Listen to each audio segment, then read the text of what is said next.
Chapter 30. Bobby's time in Chicago was dazzling. David constantly made her laugh, but he also held her hand, touched her hair, stole kisses. They spent way too much money, dinners that cost $5 or $6 for the two of them. It was almost like a honeymoon, except that each night David said goodnight at the door to Bobby's hotel room. Bobby was in love, and David adored her. She felt that in everything he did and said. As her time began to run out, she felt certain he would ask her once again to marry him. She told herself to be careful, not to answer on the basis of this golden experience, but she was certain she would never feel anything this powerful for another man. On Thursday night, when she knew she would be leaving on Saturday morning, she finally invited David into her hotel room. They talked, but then as he prepared to leave, they stood by the door and kissed. It was all very soft and sweet in the beginning, but they didn't stop after a kiss or two. They continued to hold each other, continued to kiss, and Bobby felt a hunger that she had never experienced before. She could feel his hands on her back and sides moving, caressing, felt the firmness of his body against her, and she told herself to stop, not to let him get the wrong idea. But she didn't want to stop. David suddenly grasped her tighter and whispered, "Bobby, do you want me to stay?" For a moment she couldn't think what he meant, and then she was startled at the idea, and even more startled at how much she wanted to say yes. But already she was pushing him away. "David, I love you," she whispered, "but no, we can't do that." And somehow she expected him then to propose marriage, and she expected to say yes. "It's all right, I'm sorry, I shouldn't have asked." He took hold of the doorknob. "I'm really sorry." She actually loved the idea that he wanted her that much, and she stepped back to kiss him one more time. "I better go," he said, and he slipped out the door. After, she took a warm bath, and as she lay in the water she was alarmed at her own vulnerability, the force of her desire. She couldn't feel this need for someone and then walk away. Everything would have to work out. The next morning, David came over a little before 10. The two of them took the elevator down to the coffee shop, and Bobby ordered an omelet with toast and milk.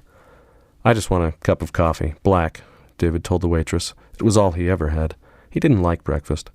"It's almost lunchtime," Bobby said, laughing. "You ought to be hungry. I'm famished." She flirted with her eyes. But he seemed subdued, even a little distant. The coffee shop was quiet, with only a few tables occupied.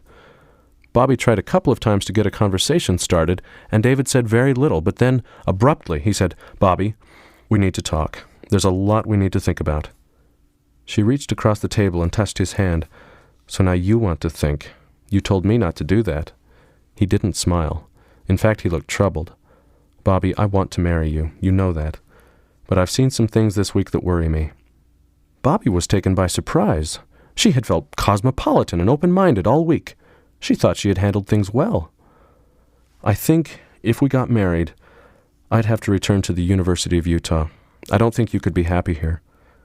The waitress arrived with Bobby's omelet and David's coffee, and she asked absently, "Anything else?" "No," David said. Bobby was already telling David, "I don't understand." She studied his eyes, but he seemed unwilling to look her straight on. "I can't believe this is you talking, David. I thought all we had to do was love each other." "That would be enough for me. But you need your family. You don't seem yourself here." "I don't feel that at all, David." "Bobby, your church is who you are. It becomes obvious when you're out of your element." Bobby looked at her food, but she wasn't hungry now. She felt the lovely joy of the last few days slipping away. "What are you doing, David? You're the one who always said it could work." "I know. I want it to work. But I don't want to ruin you. You're a good person. That's what matters to me." Bobby saw the confusion come into David's eyes. "I don't know whether I'm good by your definition, Bobby. If I joined your church, I would stick out like a sore thumb." "David, you said you could join. Why are you doing this now? I'm finally ready to commit, and you're trying to run away and hide." "Bobby, you aren't hearing what I'm telling you. I love you. I want to marry you. I just don't want you to get into this and then find out that I'm making you miserable. Or that we're making each other miserable. That's possible too, I guess." He picked up the cup of coffee. "Bobby, to most people in the world, coffee doesn't have a lot of meaning. But you know you wouldn't want me to drink it in front of our children, and frankly, that seems ludicrous to me. I would give it up, that's not the problem, but I'm not sure I wouldn't resent it. But coffee isn't good for you, David. Why can't you look at it that way and not worry about whether it's a sin or not? I guess I could, but you can't. I watched you at that jazz club. All the smoke and alcohol and loud music was part of the atmosphere for me. But you were hanging on for dear life, telling yourself you could live with it for one night. So you're giving up on me because of coffee and whatever? She slid the plate away, put her elbows on the table, and ducked her head. Bobby, I want you. But that's selfish. I'm trying to do the right thing. I'm going to see whether I can change my train tickets and leave today. Bobby, don't. I want to find a way. I just think we need to see things as they are and then work from there. I don't know whether I could get a job at the U again, but I could try. No, I won't do that to you. You love Chicago. I know, but... He dropped backward in his seat, clamped his eyes tight for a moment. Bobby, last night I could have ruined your life. If I hadn't asked, and given you a moment to think, I might have ended up staying all night, and that to me would have been beautiful. But it would have destroyed you. On the train going home, it finally hit me. If we were together, I would pull you away from everything you stand for. I'll go upstairs and pack before checkout time. Will you see about the train schedule?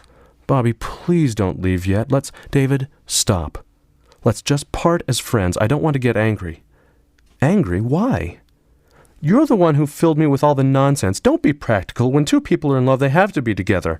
I told you and told you that life didn't work that way, but I was so miserable without you that I...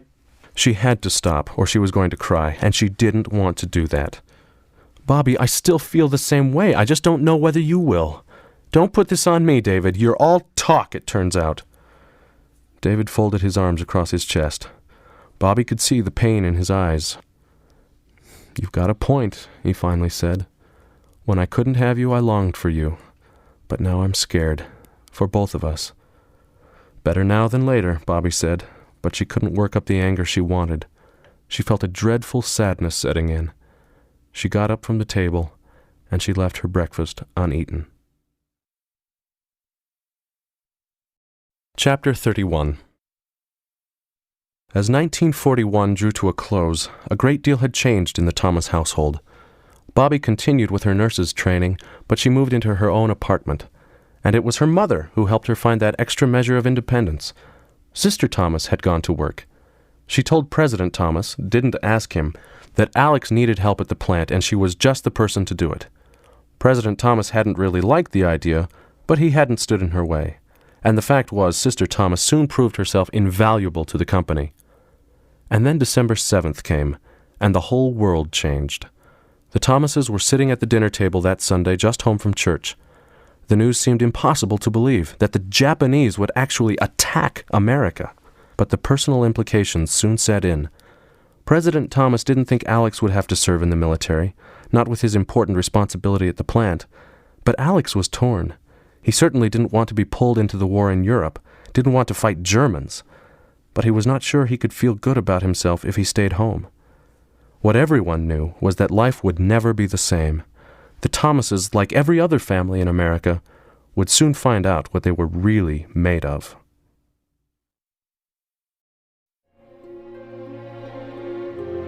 Chapter 32. Wally locked up the supply shack and began to walk across the field to the mess shack, a distance of a couple 100 yards. He hadn't gone far, however, before he heard the sound of airplanes. He stopped and looked at the sky. He knew that fighters from the other bases in the Philippines were also supposed to stay in the air, and so he assumed that these must be from one of the other two squadrons. At first he saw nothing, but then, coming in low, he saw a flight of aircraft dotting the sky. But something didn't make sense. He could gradually see that the airplanes were too large and slow to be fighters. Somehow the Air Corps had managed to get a whole fleet of bombers to the island. This would add some real power to their defenses. The bombers banked to the left over Fort Stotzenburg next to the airfield. They were almost overhead before Wally saw the insignia. The blazing sun painted under each wing. "Jap bombers!" Wally screamed, and already he could see the bombs begin to fall. He dropped to the ground in the open field and grabbed his helmet with both hands. The horrible whistle of the bombs blocked out other sounds until the first of them hit the earth with a deafening explosion. The target, of course, was the flight of P-40 fighters on the ground and the B-17 bombers. Pilots ran for their airplanes and tried to get them rolling onto the runway. Crews were trying to help, but bombs were falling at a furious pace, the whole earth jumping and airplanes exploding. Some of the pilots got their planes moving, but Wally watched them blow apart before they ever got into the air. He knew the men in those planes, knew the crewmen who were running for their lives. "Run! Run!" Wally screamed into the roar and confusion as he watched 4 men dash toward a trench. But all of them dropped at the same time, cut down by the shrapnel from a huge explosion just behind them. Another man, a sergeant Wally knew, was sprinting hard for the trench when he slowed, kept trying to run, and then dropped to the ground with a huge red hole in his back. At least some of the men were making it out of the inferno and were diving wildly into the trenches. In just a few minutes, the whole flight of aircraft was torn apart. Explosions kept going off in the middle of them, and then secondary explosions followed as the fuel tanks blew. Everything seemed to be on fire. Only 3 P-40s managed to get through the chaos and off the ground. Bombs were striking the hangars now, too, tearing them apart, and heavy black smoke was rising everywhere, obscuring most of the sky. Wally saw a bomb hit the mess shack and blow it apart. He hoped that no one had been there. Once the bombers had passed over, Wally ran back to the supply shack. He fumbled for his keys and opened the door, and he grabbed himself a shotgun and some shells. He had no idea whether a parachute landing might be coming with the bomb attack, but he knew he wanted some kind of weapon in his hands. As he headed back out the door, he almost crashed into Len Granfield, a staff sergeant. "Wally, give me a shotgun," he shouted. Wally turned back and grabbed a gun and a box of shells. Neither said another word. They both ran outside, but Wally had no idea where to go. He wanted to get to one of those trenches, but now that the bombers were gone, Japanese Zeros were swarming over the field. They were strafing with machine guns, firing their big 20mm cannons at the same time. Amid the staccato of the machine gun fire was the constant whomp, whomp, whomp of those cannons. Len was running for a pile of sand that construction workers had dumped near the supply shack. Wally followed. He could hear a Zero diving toward them, the whistle of bullets in the air. He dove behind the pile and then watched the sand fly around him as bullets pounded into it. For a moment he felt safe until he saw another Zero coming in from the opposite direction. He and Len jumped up and shuffled around the sand, and then they got down on their knees. Again the bullets pounded into the sand and didn't touch them. Hunched down that way, a strange memory came back to Wally. He saw it for only an instant, but with amazing clarity. He was a boy back in Sugar House, down the street in a vacant lot. He and his friends were playing war. He was hiding behind a tool shed, waiting, ready to jump out and fire at the enemy. "Why aren't we shooting back?" Wally screamed. But Len didn't hear him in all the noise and confusion. Another Zero was diving at them. Len and Wally scrambled around to the safe side of the pile of sand again, and this they did dozens of times before everything ended. There was only one good moment, when one of the P-40s that had gotten off the ground disappeared with 2 Zeros on its tail, but then swung back into view out of the smoke and hit one, then the other Japanese fighter with gunfire. One of the Zeros dove directly into the ground and exploded. The other began to smoke badly and disappeared. But Wally had no time to take much joy in that, nor did it give him the slightest degree of hope. He knew that the Japanese were receiving almost no resistance. Eventually, there was little more for the Japanese to accomplish. The fighters had strafed all the damaged American airplanes and fired into the burning hangars and operations shack. They had even zoomed over the living quarters and fired into them. Finally, they began to peel away and disappear beyond the smoke. Wally waited and watched for some time, but finally Len said, "They're all gone," and Wally allowed himself to drop onto the sand. He rolled onto his back and lay there panting. He realized that he was still clinging to his shotgun, even though the barrel was jammed with sand. He tossed the thing away, and for a couple of minutes he lay where he was, taking long breaths. When Wally and Len finally got up and took a look, they saw that almost everything was burning. The planes were virtually all destroyed, which meant that the Japanese could return any time. There was no way to stop them. Wally had no idea how many of his squadron were dead, but he had seen a number of them die before his eyes. Yet it was strange how little fear Wally felt. The whole thing was like a scene out of a war movie. It had all happened, and Wally had reacted, but he couldn't comprehend what it was going to mean. He had a strange sense that he was utterly vulnerable to another attack, and yet it was more of a sense of recognition, just a fact, than it was a concern.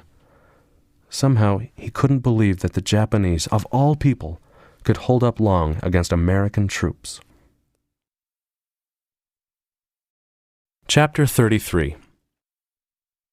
The Japanese continued to attack Clark Field over the next couple of weeks, and finally word spread that Japanese troops had landed on the north end of the island. For a time, Filipino soldiers were able to hold out, but they were badly outnumbered, and eventually a frantic retreat began. Manila, along with most of the island, was abandoned by American forces.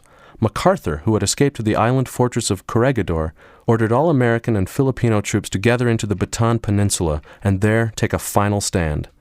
But the reality was, to take that stand, help would be needed, and the simple truth was, help was not likely to be on the way. The American and Filipino troops were in big trouble. Wally had not been frightened in the beginning, but reality had set in, and now he was scared. Late in the day on Christmas Eve, the convoy from Clark Field got ready to roll. Wally was driving an overloaded 1.5-ton truck stuffed with all the personal supplies he could pack into it. The big truck only became more top-heavy as a dozen men or so climbed on for a ride. Along with Wally and Warren Hicks, Jack Norland managed to crowd into the cab of the truck. Soon after the convoy moved out, the sun set, but the word was passed along not to turn on any headlights. Wally was now happy to have men on top of the truck who could serve as extra eyes to spot hazards ahead. When the convoy reached San Fernando, a little place Wally had passed through many times on his way into Manila, the trucks pulled to a stop by the city square. Word passed down the line that this would be a rest stop. Wally didn't get out of the truck. He leaned forward and rested his head on the steering wheel. But about then bells began to ring in a church tower somewhere. "Midnight," Warren said. "It's Christmas." Wally pretended not to hear, pretended he was asleep. He couldn't have said a word. He was thinking of Christmas at home. He saw his living room, his family gathered there. He remembered how much he had hated those meetings, how tough he had been on his father. It all seemed so strange now, to think that he could have felt that way. What time was it there? What did his family know about what was happening to him? When would he see them again? When would he be home for another Christmas? Wally tried to drift away. He just wanted to sleep and not think, but the image was in his head and he couldn't get rid of it. He saw his dad, sitting in his big chair, holding his Bible in front of him, his reading glasses perched on his nose. Wally knew better than to think of the words or his father's voice, but the phrases came back to him anyway. "Glory to God in the highest, and on earth peace, goodwill toward men." Wally heard it like a hymn, with that full, strong voice, and he ached to be home.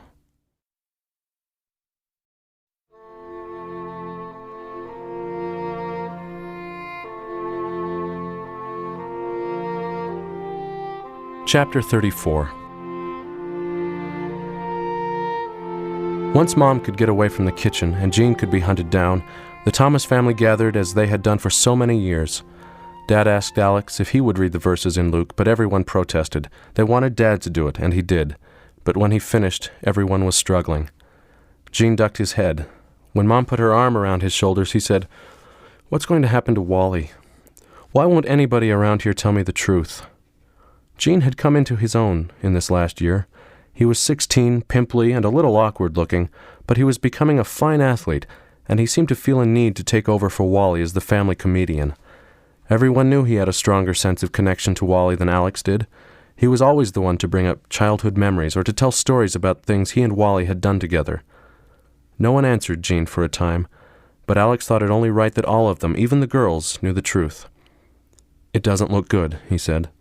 "Our soldiers don't have the weapons or the numbers to hold off the Japanese, and there's no way to send in reinforcements." "Why can't they all just come home?" LaRue asked. "We don't have the ships to get the soldiers off the island," Alex answered. "Will the Japs shoot Wally?" Beverly asked. No one looked at Beverly, but Sister Thomas said, "We hope not, Bev." Tears had begun to run down Mom's cheeks. The full truth of the situation was finally out in the open, and Alex saw nothing but fear in everyone's eyes. The Stoltzes spent their lives in the Hoax cellar. Bombs fell quite often, always during the night, and officials devoted their days to keeping the city operating. That meant it was possible to hide out in a basement with little thought that anyone would bother to come around checking, and the Stoltzes were thankful for that measure of safety. For the first few days, the cellar had been a second chance at life after death had seemed so close. Gradually, however, life in cramped, dark quarters had become a tedious imprisonment. The cellar was for storage, for fruit and canned goods, not for people to live in. The rock floors and walls were cold and hard. Only a tiny window high on one wall emitted a little light. An electric light made reading possible, but reading material was limited. During the day, the Stoltzes sat on 2 small mattresses. At night, they slept on those same mattresses with feather ticks for covering. Peter slept next to his father and tried not to take up much room. Brother Stoltz struggled all night, every night, to find any rest. The pain in his shoulder and knee made every position unbearable after a time. When Christmas came, tedium was beginning to turn into despair, but the Hochs tried to do what they could to make things pleasant. President Hoch was too old to be called into the military himself, but he had a son in France, and another, a married son, was part of the Czech occupation. Both sons were safe for the moment, but the Hochs feared the future and were not really in merry spirits. All the same, Brother Hoch came home with a Christmas tree. It was actually only a branch from a fir tree. He had found it in a park where a bomb had ripped the tree apart and burned most of the branches. But this branch was healthy, if not exactly shaped right, and Brother Hoch built a stand for it. On Christmas Eve, the Stoltzes came upstairs, and the 2 families decorated the tree with ornaments, but no candles, and then sang Christmas carols. The next morning, on Christmas, the Hochs had a little gift for each of the Stoltzes. Brother Hoch had worked for the city before the war, keeping up parks and gardens, but all that was gone now, and he spent his days doing salvage work, primarily removing rubble and digging out those left alive after bombing raids. It was a discouraging, never-ending task. Every week he faced new heaps of debris, often a new one created overnight, with fires still burning and the smell of burnt or rotting flesh. The Hochs had to deal daily with one major problem. They had 4 extra mouths to feed, and rationing cards limited the amount of meat, butter, produce, and other commodities they could buy. Brother Stoltz had turned over all his cash to the Hochs, and that helped to buy potatoes and flour, but they had to be careful how much food they were seen carrying into the house. They used some of their stored food, and they kept a small garden out back, but they also relied on others. They said little of this, but the Stoltzes knew that members of the branch were bringing food. Today, however, was Christmas. President Hoch told the Stoltzes, "I know your existence in our cellar is very difficult, but let's find some joy in the idea that you were able to find us, and that we are all alive." "We'll never be able to thank you enough," Sister Stoltz said. "We can only pray that somehow better days lie ahead." Anna had a hard time seeing how that could happen. She sat near the tree, the branch, on the floor, and she tried to find pleasure in the decorations, the little gifts, but she could see no way out. Even if the war ended, the Stoltzes' problem with the Gestapo would not go away unless Germany lost the war, and that was not going to happen quickly. As the bombs dropped on Berlin, other possibilities seemed just as likely. Sooner or later, the Hochs house could take a direct hit, and all of them would die. Or the Gestapo could somehow find out that the Stoltzes were there, and the family would be dragged off to prison, or worse. Or perhaps, most unthinkable, the war could drag on, and Anna would spend her young adulthood in this prison. The Hochs were kind to put their own lives in danger this way, but the fact was, life was going on somewhere, and Anna was seeing nothing of it. But Anna did dream. She imagined a life someday after all this. She pictured herself strolling through the woods, hearing songbirds. She liked to remember what it felt like to be outside, to go where she wanted, to walk to a grocery store, or to ride a bicycle. Sometimes, still, she imagined herself seeing Alex. She had his picture, although she only sneaked a look at it now and then, and she sometimes allowed herself a little fantasy, always the same. He would fight his way through the danger, hunt until he found her, and then he would lift her and her family out of this place. When the bombs fell at night, and the rumble came closer and closer, she would shut her eyes and picture it. But after, when the bombs stopped, she would find it all very childish. She never mentioned Elder Thomas to her parents, but she kept him as Alex for herself. And when her family mentioned him, she acted as though she took little interest in the subject. After dinner, Peter told the Hochs about a wonderful Christmas when the elders had been with them in their home in Frankfurt. Sister Stoltz cried at the memory, and Father reminisced about the branch, and then he told the story about his conversion. Sister Hoch was a quiet, warm person with a round face and round, dark eyes. "Ernst brought me to the church," she said, and she laughed. "I wasn't going to join a sect, no matter what he told me. But he was so kind, and I wondered what made him this way. That was the beginning of my interest." Brother Hoch told more of the story, how he had joined in Leipzig after the missionaries had taught his family for more than a year. But when he had met Sister Hoch, he had fallen in love instantly, he said, and he made up his mind he would never give up until she believed as he did. 5 years had actually passed before she joined, but he refused to give up, and after she joined, they finally married. Anna loved this story, and of course she thought of Alex. She wondered what he was doing on Christmas Day. She tried to imagine Salt Lake City, the white 2-story home that he had told her about, the brothers and sisters. In her image of things, Alex was there, and he wasn't married. He still had her picture. He kept it close where he could look at it often. Anna had heard the news that America had been attacked by Japan and that Hitler had declared war on the United States. Anna wondered whether Alex would become a soldier. What if he died fighting the Japanese, or worse, fighting Germans? He was such a gentle man, not a killer, and certainly not someone who ought to be killed. The Stoltzes stayed upstairs much longer than ever before. The Hochs kept the curtains drawn, but for Anna, being out of the cellar seemed almost like being free, and so the day was good. But that evening she had to go back, and the temporary freedom only made the confinement seem worse. Sister Stoltz suggested that the family sing Christmas songs, and that did help some, even if it brought back difficult memories.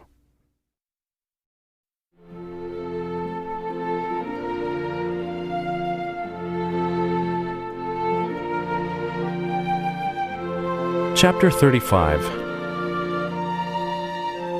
When Sister Thomas opened the door, she found Lorraine Gardner standing on her porch.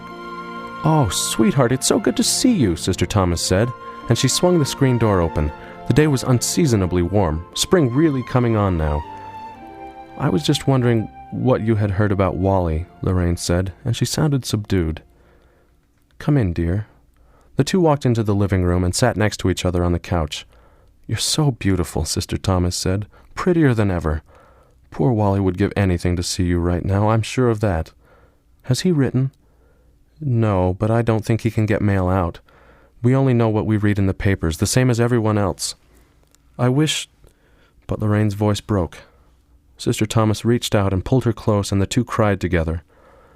"The last time I saw him," Lorraine finally said, "I wasn't nice to him. But he was always so good to me. I don't know whether anyone else will ever love me so much."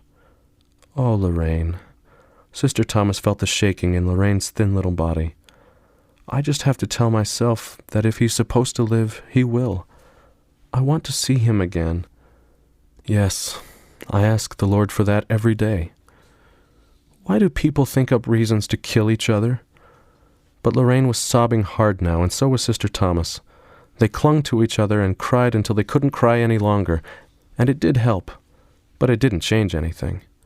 Sister Thomas didn't know what was happening to Wally, and the worst was that she wasn't going to know anything for a long time, maybe forever. Bombs were dropping very close. The whole earth seemed to be in upheaval, the explosions rocking the house, shaking even the stones of the cellar floor. Anna huddled next to her mother, but she didn't scream. She shut her eyes and tried to see the scene she had rehearsed so many times in her mind. She imagined Alex opening the cellar door and climbing down the steps.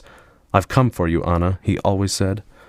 And then a blast hit so close that the room filled with flaming light. The crash jolted the house, and upstairs things fell. Anna thought she heard a window break, but everyone was still alive. The bomb hadn't made a direct hit.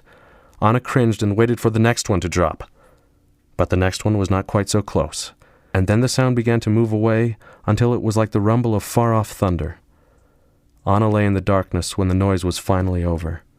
She could see a hint of red from the little window. Buildings were burning outside somewhere. People had died. Anna hated to think that the same thing could happen to her and her family. She was scared to think what still lay ahead for them, but she wasn't so unhappy as she had once been. She had something now that changed everything. Somehow, Alex had gotten a letter into Germany. It had apparently come through a Mormon diplomat before the attack on Pearl Harbor had brought the United States into the war. The letter had reached President Mize in Frankfurt, and it had stayed with him for many months, but at a meeting of church leaders rarely held these days, President Mize had asked whether anyone knew the whereabouts of the Stoltz family. President Hoch had waited until the meeting was over, and then he had approached President Mize. "The Stoltzes are alive and well. I think it not wise to say any more than that." "I understand," Brother Mize had told him, and then he had given President Hoch the letter and asked him to wish the Stoltzes his best. When Anna read the letter, she was beside herself with joy. Alex expressed his love so sweetly, and he assumed nothing. He told her that he longed to think she felt the same about him, but by now, after such a long time, she may have put him out of her mind. He was willing to wait for her, however long the war lasted, but if she had found someone else or was simply not interested, he understood. He hoped she could get a letter back to him. So Anna was happy to know she was still loved, but she was fearful about the future. The letter had been written the year before, and much might have changed by now. For one thing, Alex may think she had not even tried to answer, so Anna begged President Hoch to find a way to get a letter out. President Hoch told her that he had lost his main connection, the Mormon diplomat who had now gone home, but he would try to work through a church connection he had in Denmark. He couldn't promise anything, however. Anna had written the letter, and President Hoch had passed it on, but there was no telling whether it had gotten out, and worse, there was no way of knowing whether Alex had received the letter, or ever would, since there was now no way for him to write back.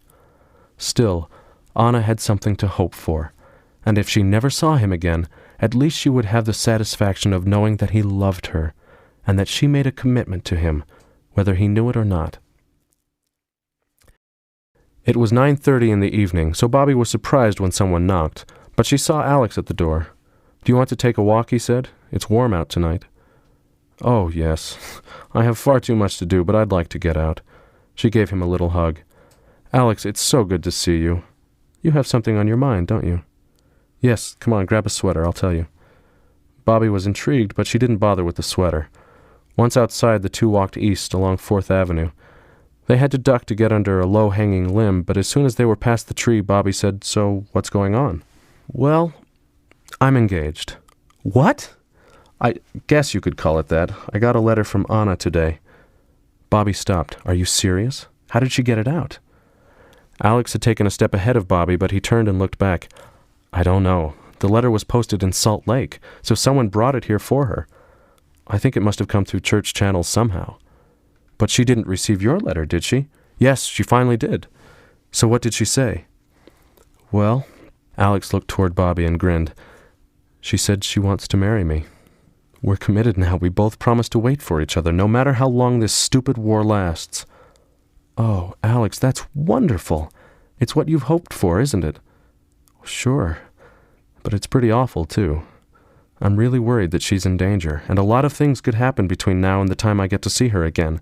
It's one thing to feel that way now, and another to keep feeling that way for years." "I think it's beautiful, Alex. Somehow this whole thing is going to work out." Bobby's eyes were filling with tears, and she knew that she was feeling joy for Alex, but also some envy. "Well, we're caught in a strange situation, but at least we're thinking alike. We still love each other. The Lord is helping you, Alex." "Yeah, I think that's right." Bobby heard the huskiness in her brother's voice. "I wish we could hear from Wally now," she said. But Bobby wished immediately that she hadn't said it. It was just too painful to bring up when Alex had finally had something good happen. "Bobby, that brings up another matter." Alex shoved his hands in his pockets. "I don't feel good about staying out of the war. I thought that was all settled. You're helping the effort here at home." "Yeah, I know, but I feel like a draft dodger.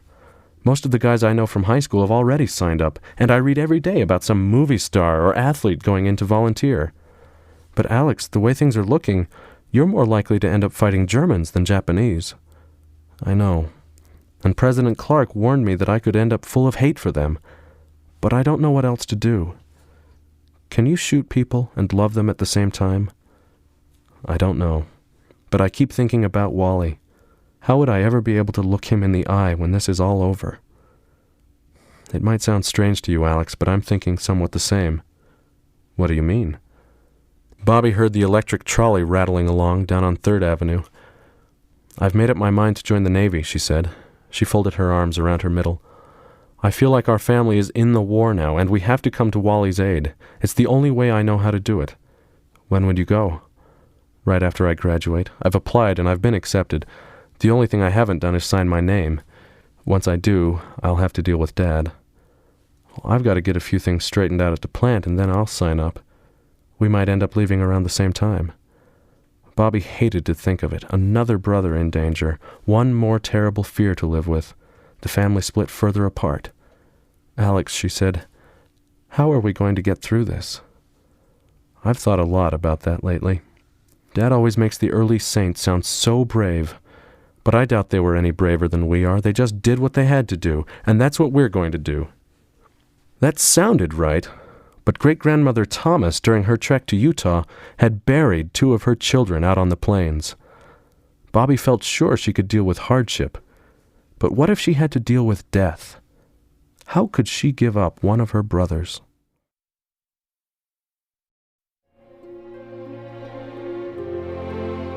Chapter 36. Wally's squadron had received orders to set up on the southern tip of the Bataan Peninsula, away from most of the fighting, but everything had been botched. Food and supplies had never made it to the men, and slowly the troops were starved into submission. Filipinos fought valiantly along with the Americans, but early in April the lines finally broke, and the Japanese overran the entire peninsula.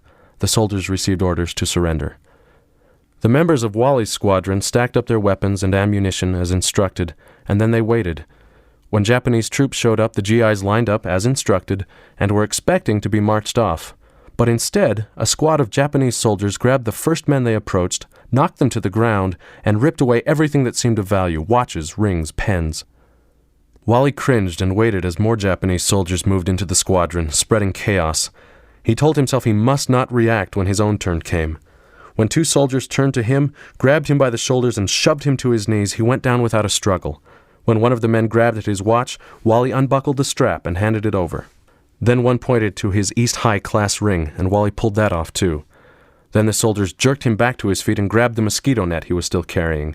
They took almost everything, but left his mess kit and a spoon. That seemed to be the end of it. One soldier began to turn away, but without warning, the other man suddenly struck Wally in the mouth. Wally stumbled backward and caught another blow in his chest. As he dropped to the ground, the soldier's boot caught him in the right side. Wally rolled up and hung on against the pain as he waited for the next shot, but it didn't come, and so he stayed down for the present. Wally took long breaths, let the pain in his side subside, and then he struggled to his feet. Something inside told him that he couldn't let these men believe they had subdued him. Once the looting and the battering was finished, the Japanese soldiers marched the men down to Mariveles Field, which was not far away. Along the way, other American and Filipino units were herded together, maybe 500 men in all. Wally spotted Warren, and he worked his way over to him, and then Jack joined them. But they didn't say much, didn't dare. Once at the field, the guards had all the troops lie down on the ground. For the moment, that seemed a relief. "What are they going to do?" Warren whispered. "Don't worry about it," Jack told him. "We'll just take what comes." And, of course, that was the only answer. But the time moved slowly as everyone waited, and one thing was becoming clear. Even in the intense afternoon heat, the guards were making no attempt to get water or food to the prisoners. The day stretched on, and the uncertainty was as bad as anything. Men were allowed to walk to the edge of the group and relieve themselves, but otherwise no one did anything. When the sun finally went down, still no food or water was offered. The prisoners sat or they lay on the ground. Wally and Warren and Jack made occasional comments, mostly speculations about provisions, but they said little more than that. The night passed away fitfully with little sleep, and when morning came, nothing changed. The prisoners received nothing to eat, and as the sun rose in the sky, it only seemed hotter and more sapping than the day before, but no one received water. All day, again, the men stayed on the ground. Wally gradually felt a blessed sort of numbness. The lack of food and water was taking its toll, seeming to extract not just his strength, but his powers of concentration. The time passed slowly, but he continued to glance toward the sun. The only thing he could think to look forward to was the sunset, the reduction of that baking heat on his back and neck. He kept telling himself that the guards surely would provide food by evening and not put them through another night like the last. But there was no food or water again that night, and by then the numbness and exhaustion had stolen all life from the men's eyes.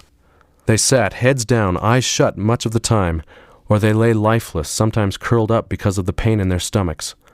The smell of the men, hundreds of them packed so close together, and the smell of all the human waste on the ground became increasingly sickening.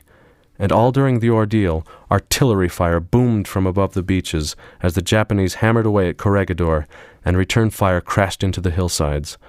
Finally, in the afternoon, one of the guards called out, "Trucks come! You go north!" Wally twisted around to look. He thought the man meant that the trucks were in sight. Maybe they were loaded with food and the men would be fed before they were transported. But he saw nothing, heard nothing, and the wait continued. As evening came on, a guard stepped in front of the group and spoke in English. "You are cowards," he shouted. "Japanese warriors fight to death. But you do not fight, and so we take you to prison. Do not expect kindness from us. You are lower than dogs. We must treat you this way." He waited. Wally wanted to feel some of the anger he had felt at the first, but he had no energy to care about the insult. What he wanted was to see the trucks. "Stand up now. Trucks will come. We march." And so the men got to their feet. Wally felt his head swim. Not far away he could hear the sound of the ocean, and he wished he could dive in. But trucks were coming, maybe food and water. Wally told himself he had to hold out a little longer, and then everything would be all right. The men were forced together, very close, and then told to move ahead.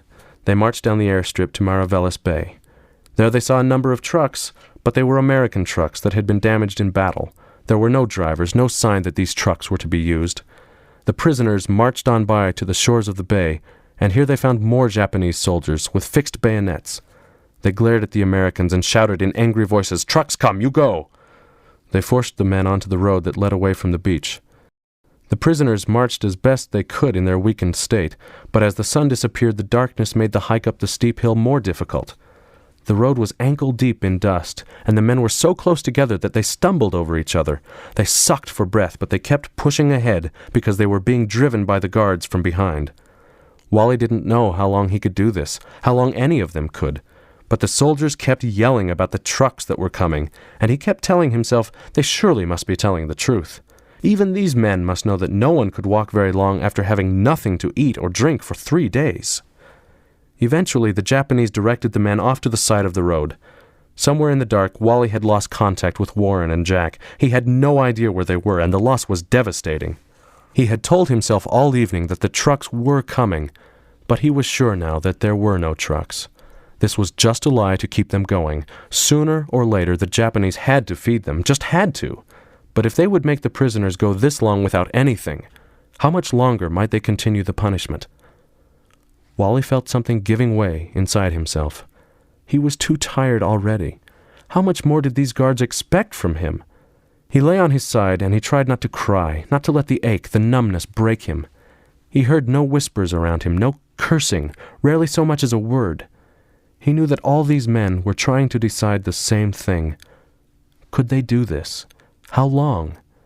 Why not just quit and die sooner rather than later?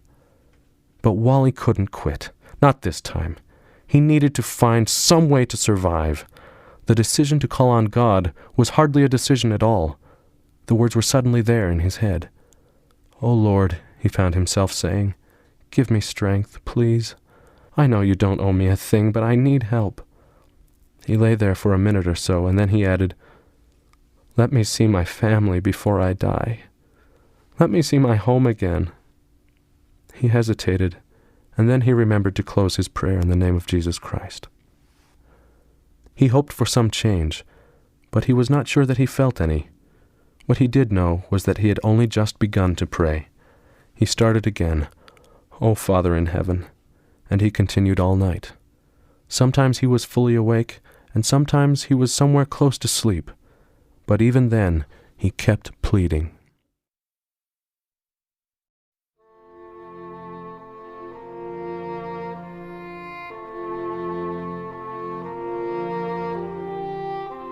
Chapter 37. Alex had gone to work very early on April 10th, long before sunup. He had a million things to do. He was working on a new bid when one of his foremen, Max Sheldon, came in. "Mr. Thomas," he said, even though he was 20 years older than Alex, "I thought you'd want to see this." He handed Alex a copy of that morning's Tribune. Alex looked at the headline, "Bataan Army of 36,853 faces death or capture." Alex took a deep, quick breath. He scanned through the article and saw that the American and Filipino troops had been enveloped. He knew immediately that he had to get home to tell his parents. Gasoline was being rationed, and Alex didn't have a lot to spare, but he pushed the speed limits a little. He got to the house shortly after 6. The front door was unlocked, as usual, so he slipped in, stepped to the bottom of the stairs, and called, "Mom, Dad, it's Alex. I need to talk to you about something. Can you come down?" "Just a minute," Mom called back to him. "What's wrong?" Alex didn't answer, but his mother soon hurried down the stairs. As she got close to Alex, she must have seen the concern in his eyes. "Is it Wally?" she said. "I think he's all right. Don't worry," Alex said, even though he didn't really know that. He took hold of her hand. Dad was now coming down the stairs. He had shaved and he had his white shirt on, but no tie. Alex backed into the living room, still holding his mother's hand. He could see that she was frantic. As Dad stepped into the living room, Alex said, "The Trib says that our forces in the Philippines have been defeated. It sounds like a lot of the troops have been captured." Mom grasped Alex's arm and clung to it. Dad was standing well away from Alex, but Alex saw him take a quick breath. "This might save his life," Alex said. "I think there's a good chance he was taken prisoner and not killed." But Mom was looking terrified. Alex took her into his arms and then looked over her shoulder at his dad. Dad was stiff as a mannequin, his face revealing nothing. But he touched his wife's shoulder and she turned and embraced him. Dad looked at Alex and his gaze seemed to say, "I'm not going to fall apart. We are not going to fall apart." "Were there any details?" he asked. "No. Just that the troops were overrun, and there was nothing else to do but surrender. Here's the paper. You can read the article." "How can we find out if he's alive?" Mom asked, still crying. "We may not for a while," Dad said. "But the army wouldn't have a bunch of airplane mechanics on the front lines. I'd say it's pretty sure that he was taken captive. How will they treat him?" "I just don't know, B," Dad said, and Alex heard the stress in his voice. But it was Mom who suddenly said, "Come with me, let me make breakfast." Alex and Dad followed her to the kitchen, where President Thomas took the newspaper and began to read. Mom was already tying on an apron as though she had made a decision not to go to pieces, to keep moving ahead. When President Thomas finished reading the article, he set the paper down. "I think Wally's alive," he said, "and he's a Thomas." He looked at his wife. "And a Snow.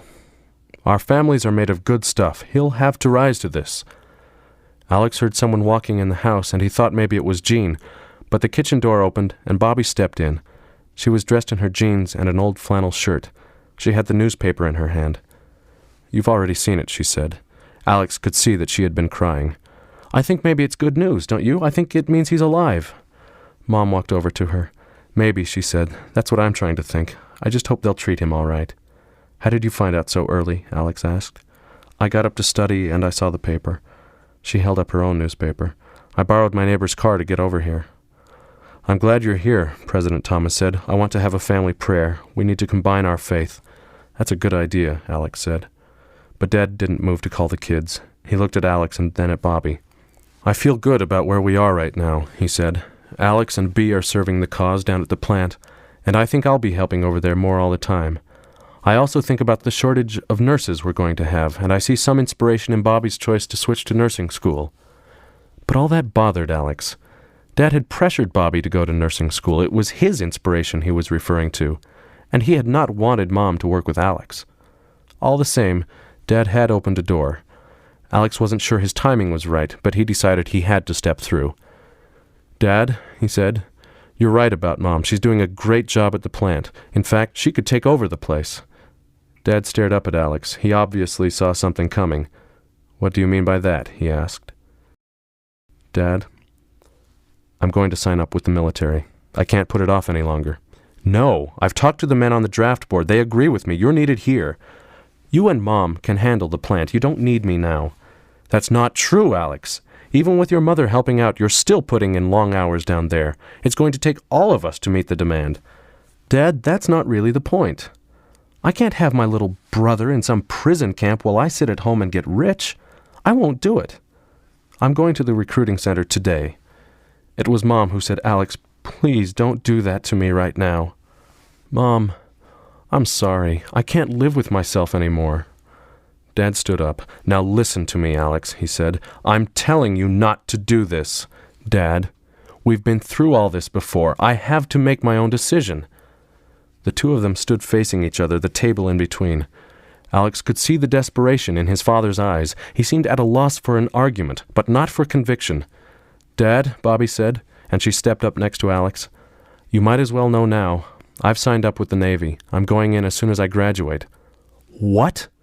President Thomas's eyes widened. Alex looked down at the table. He knew the fight was on now, and he hadn't wanted that. "Dad, you always talk about the great battle between good and evil. But now you want Alex and me to stay out of it. How can we do that?" Are you telling me you already joined? Yes. Without talking to me? Yes. Well, you're going to unjoin. You're not going into the service, Barbara. I'm not going to have one of my daughters involved with that element. Dad, I'll be at a Navy hospital somewhere. I'll be helping with the war effort and doing what you want me to do anyway, working as a nurse. No, Bobby, Mom said. You need to stay home and find a husband. You can't go running off in the middle of all this mess. She walked to Bobby and put her arm around her waist. You're not going, Barbara, Dad said. You've always gotten these wild ideas in your head, but this time I'm putting my foot down. You are not going. Dad, I already signed up, and I'm over 21. Maybe so, but when I get through with those recruiters, they'll just be happy to give the paperwork back. I won't put up with them going behind my back. That's not what happened. I applied, and I'm going. I've got to go too, Dad, Alex said. It's not that I want to go. I have to. Dad's face was like stone. But Alex saw the truth in his eyes. He knew he had lost, and he had no idea where to go from there. I didn't talk to my father this way, he finally said. He walked around the table and headed for the door.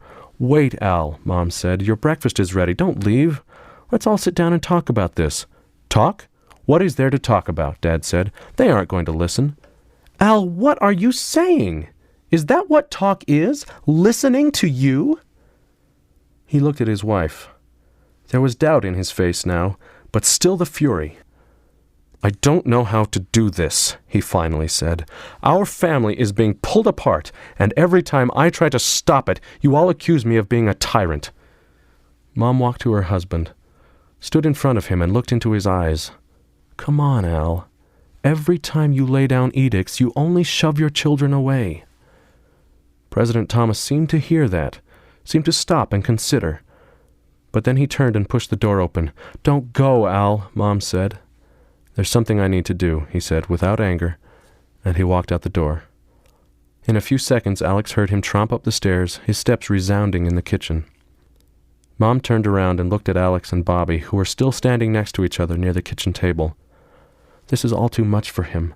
All at once, Mom said. Can you understand that? Sure, Mom, Alex said, but sooner or later, he has to let go of us. Oh, Alex, that's so easy to say at your age. Tears began to drop onto her cheeks. She was grasping a spatula in front of her as though she needed to keep hold of something real. This is hard for us. I don't want you running off around the world, people shooting at you. I want you to come here on Sundays for dinner. I want you to get married and give me grandchildren. I want life to go on. That's what we want too, Mom, Alex said, but we don't have that choice. Mom walked to the table and sat down. She was still holding the spatula against her chest. Across the room the eggs and bacon were sizzling. You need to talk this out with your dad, not argue with him, she said. We have to come to some kind of agreement that everyone can live with. We'll talk, Bobby said. There's just nothing to negotiate. We're both going. I know that, Mom said. She got up and walked back to the stove. But let's do it right. Let's not have hard feelings. She took the pan off the stove and looked at the eggs. Alex could smell that they had begun to burn. Alex heard footsteps on the stairs again, and he thought his dad was leaving for work, but the footsteps came to the door and hesitated for a time. Then the door came open and Dad stepped in. Dad looked ahead, not at anyone, and he spoke quietly. I've been praying, he said. Everyone waited. Alex heard the change of tone, and he did want to listen now. Let's sit down, Dad said. Mom set the eggs aside, wiped her hands on her apron, and came to the table. Dad sat in his usual spot at the end with Mom on the corner next to him. Dad gripped his hands together and took his time. Alex could tell he wanted to start over and say things differently this time. I don't want to lose both of you now, not with Wally where he is. But I tried to tell the Lord that, and I was overwhelmed by my own selfishness. I've been telling you all your lives that you had to stand up for what's right, and as hard as it is for me to accept, I know that's what you're doing. Dad held himself together and said quietly, I guess it might work for Bea and me to take over the plant. The only thing I ask, Alex, is that you hold off a little while so you can train us. Maybe by then we'll have some word about Wally. Dad twisted around to look at Bobby. I do worry about you leaving these mountains and going out among people who don't believe the same things we do." Bobby walked back to the chair where she had been before. "Dad, don't worry about that." "Will you move back home for a while now before you go?" Dad asked. "Sure, I'd like to do that." So everything was settled, but reality began to set in for Alex. He felt that he was breaking a vow. He had promised his German brothers and sisters that he would never be their enemy. He hoped they would understand. "It's time for the kids to get up, isn't it?" Dad asked. Sister Thomas looked at the wall clock. "It will be before long," she said. "Let's get them up and have them come down to the living room. We need to have a prayer while we're all together." Mom got up from the table and walked upstairs. Dad and Alex and Bobby went out to the living room. But when Jean and LaRue and Beverly came down, still in their pajamas and looking sleepy, Dad had to tell them that Wally had probably been taken captive, and then he had to address all the questions that couldn't be answered. After that, he explained what Alex and Bobby were planning. The girls cried, and Jean looked at the floor. By the time everyone knelt down, the pain was so raw that Alex wondered how the family would survive it. Dad's voice, softer than usual, was full of the anxiety everyone was feeling. "Lord," he said, "Thou knowest our hearts and our troubles. Thou knowest the ache we feel this morning." He cleared his throat, and then said with more intensity, "Father, we know that we must join this battle against the forces of darkness, however much we would prefer not to. We plead with thee for protection, but we hold nothing back. We accept thy will. If death should visit our family, we pray for the strength to deal with the loss. And if we must suffer, we pray for the will to hold to truth and honor and to survive whatever comes." He hesitated for a long time, as though he were mulling everything over. "Lord," he finally said, "now is our great trial, our refiner's fire. We pray that we can keep the faith and grow stronger. We pray for the church, for the saints all over the world who may have to fight each other, and who will perhaps die in great numbers." Dad's voice finally broke. "Father," he said after a moment, "give our son Walter the strength to endure. And if it be thy will, please bring him back to us alive, that he might establish his own family and pass the gospel on to our posterity. I need so much to speak to him one more time. It would be my own greatest blessing if I could have that privilege." Dad was crying now, and everyone in the room was sobbing. Alex had plunged his face into the couch, and he felt his tears soaking into the fabric. Beverly, who was next to him, was shaking and clinging to his side. Finally, "Please bless Barbara and Alex as they prepare to part from us. Let them carry with them from this blessed valley the strength of these hills. Let them remember their heritage, that they are children of the promise with a great destiny to fulfill. We ask that they return to us in good time, well and whole. But we accept thy will in all things." He closed in the name of Jesus Christ. No one got up at first. They stayed on their knees, all crying. When they did finally begin to rise, they took turns embracing each other. Jean clung to Alex for a long time, sobbing as though he would never stop, and the girls seemed almost beyond consolation as Bobby and Mom tried to comfort them. Dad stayed to himself. He stood straight, his eyes focused on the east window. Alex had the feeling that he was still trying to accept all this, still trying to convince himself that he could let go. Or maybe he was just looking at the mountains, trying to draw some strength. When the sun came up, Wally was forced to stand and to march again, across the southern end of the Bataan Peninsula.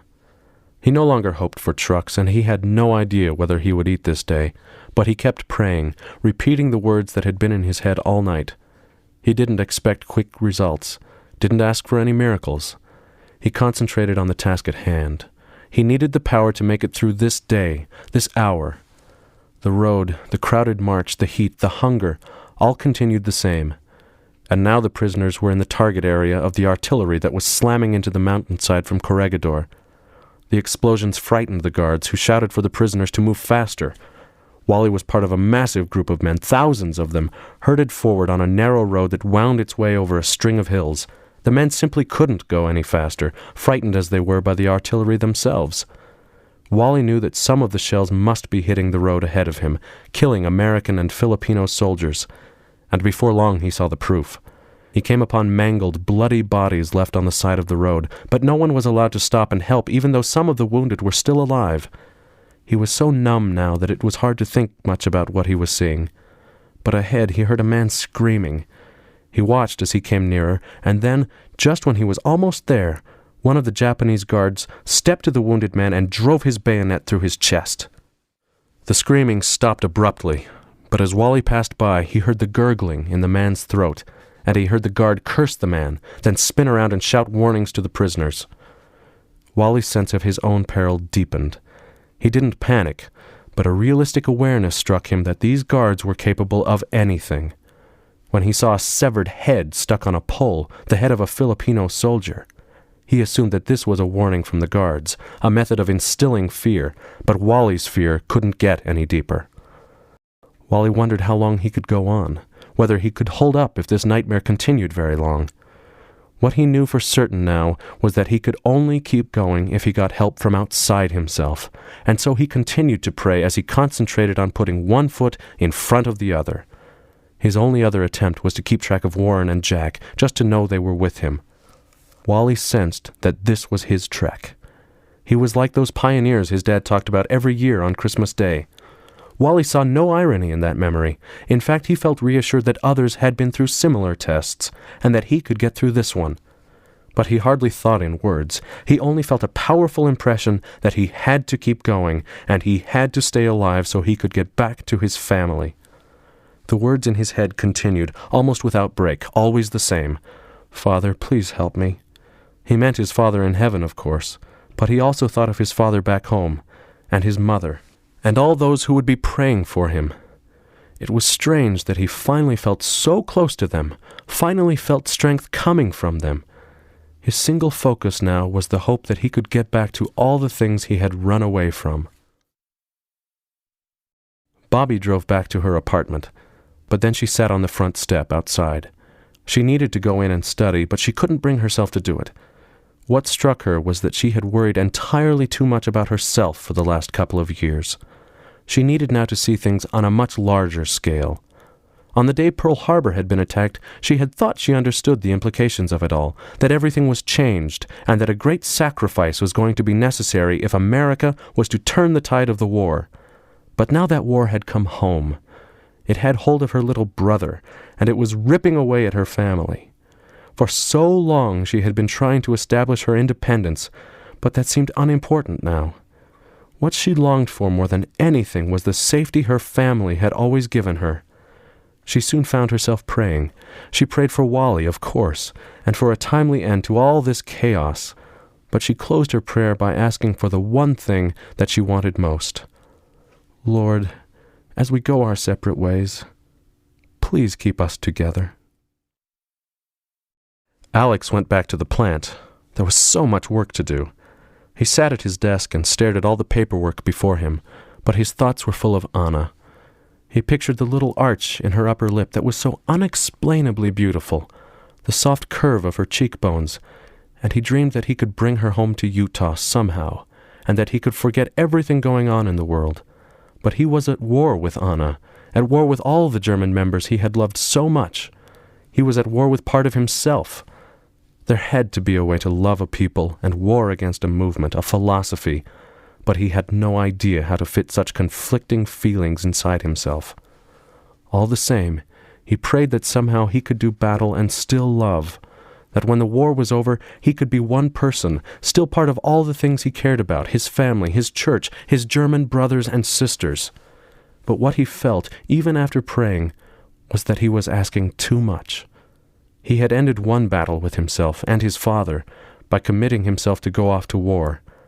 But he had entered a darker, more difficult realm, and he was not sure he would ever be himself again. President and Sister Thomas sat across the kitchen table from each other and held hands. Sister Thomas prayed that she would have the strength to manage, to hold out through everything that she would have to face. But President Thomas felt an odd sense of relief.